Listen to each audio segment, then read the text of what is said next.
Hi, it's Bryce Fuller with the Fuller Force at Baird & Warner, and we're going to try something new where I get to answer your questions about real estate, and if you have any burning ideas or topics that you'd like to talk about, that's what I'm here for.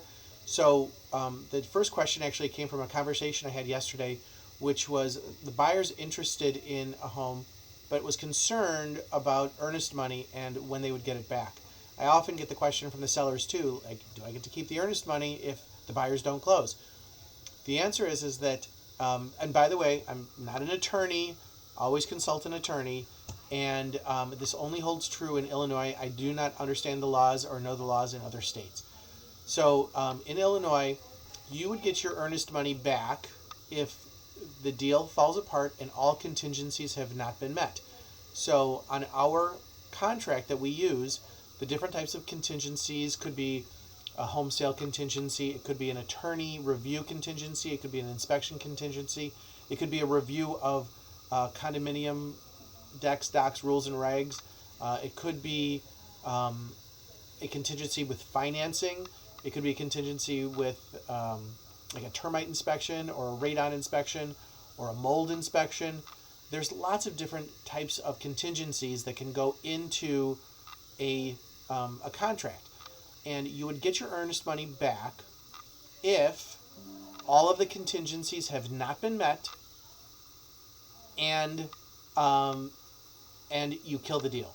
So if you decide to back out of the deal and all the contingencies have not been met, you would technically get your earnest money back. Now, sometimes you have to fight for that in court or between the buyer and seller, but in general, you should be due that earnest money back. If you're a seller, the only way that you ever get to actually keep that earnest money is if all the contingencies have been met and you don't close. If the buyer just doesn't show up to closing, then you would get your earnest money back. Then you would get to keep the earnest money. Again, you may have to fight for it because all parties have to sign off on earnest money for it to be released to anybody.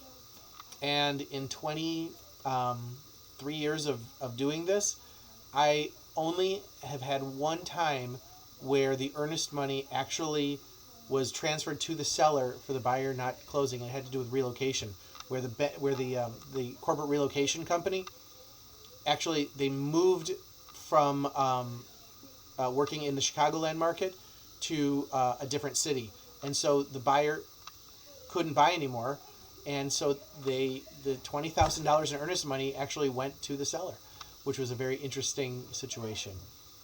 If you have any questions, what I'd like you to do is message me your questions or comment below. I'd love to answer any questions you have regarding real estate. Thanks so much.